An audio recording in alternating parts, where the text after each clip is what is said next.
So here we are at the greenhouse. I'll give you a little tour on the inside. Forgive the mess. It's winter time.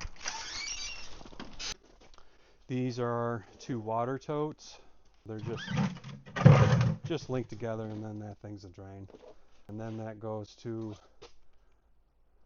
a Harbor Crap pressure pump that feeds those valves. That thing there is basically like a water controller, and it goes up and over, and then we have overhead watering. But I find the best watering most of the time is by hand, like we're going to do right now. So to do that, what we'll do is hook up the water.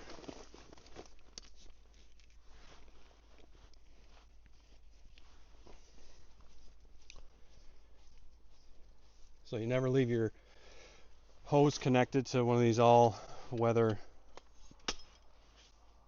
hydrants. What I'll do is I'll turn it on for a second, let any critters or ice blow out the end, and I'll go and put the nozzle on. That's a big pallet we're going to make something out of. So I leave it. Normally I roll up my hoses in the spring, fall, and summer, but you don't leave them rolled up in the winter time. You let them, this house drains down the hill, so you let them drain out. Let's go back here, turn the hydrant back on. So now we'll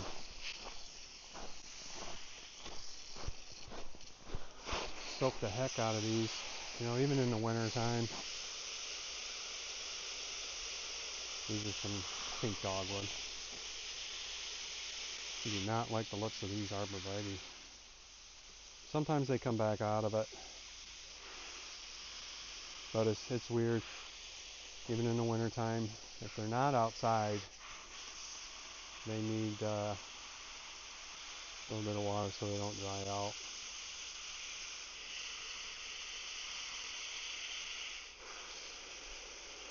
And like I said before, we have the ability to overhead water on a controller, but I learned a long time ago that hand watering, let me turn the pressure down a little bit, hand watering is very expensive if you think about it, because you're paying somebody to water, but somebody is also checking out what they're watering. It's a good visual on your plants in the wintertime.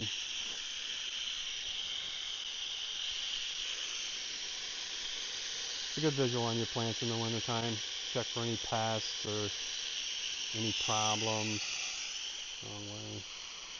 Those are some fur in the background. I don't know. I think those were the curb alert.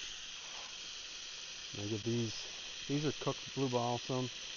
We potted these up in anticipation of selling these at Christmas time for live trees, but it's tough because there is some steps you have to take to keep these alive. As people bring them in the house, they get acclimated to the inside, and then you can't just throw them back outside, after the holiday season. Or if you keep them on your porch, again, like this, it's under cover, there's no snowfall, you got to keep them wet, or moist. You got to keep them a little moist.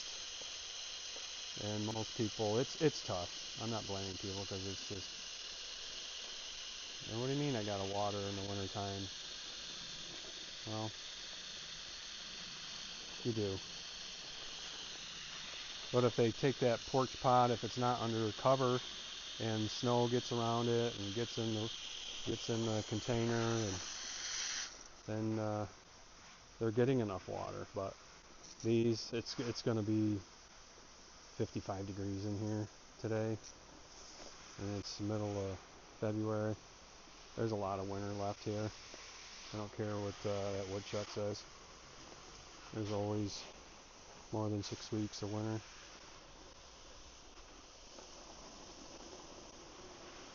So this watering is kind of like therapy, but Can drive people crazy too, I guess.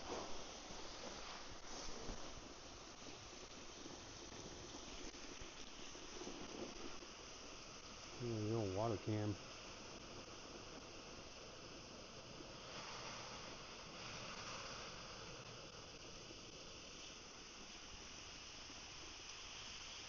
So depending on the water, depends on how often I do this. I haven't done this in about a month. It's been so cold. This is probably one of the box stores trees. You know, they have them way overpriced for most of the year, but then at the end of the year, they're 75% off. You can scoop them up then. These are the mums we had around the house. We've had these mums, I don't know, 3 years now. And what I'll do is I'll overwinter them in here. I won't cut them back. It helps protect them a little bit too. My last tree. And then we'll go check out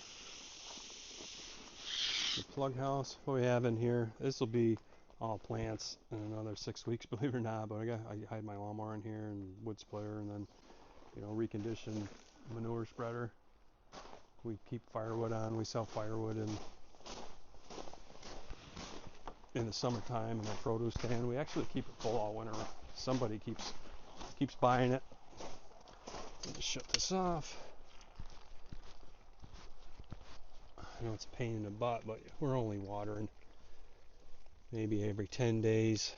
To unhook this every 10 days versus either ruining your hose or have to fight with a frozen hose. So we'll open this up, let our gravity takes its course, and then we'll go check the plug house. I think we better go the other way. So another thing on these